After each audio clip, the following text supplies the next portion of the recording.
નમસ્કાર મિત્રો, આજના સેશનમાં કેટલાક અગત્યના પ્રશ્નોની ચર્ચા જોઈશું. દાઢીવાળા પુરુષની મૂર્તિ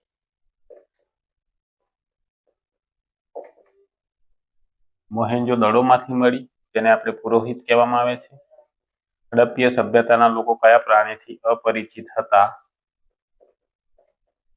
ઘોડાથી.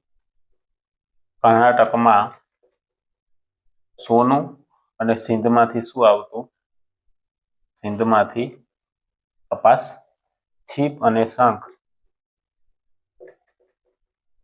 ગુજરાતના દરિયા કિનારે જોવા મળે છે. શિલાલેખમાં વપરાયેલ કયો શબ્દ હડપ્પીય સભ્યતા માટે વપરાયેલો છે? મેલુહા.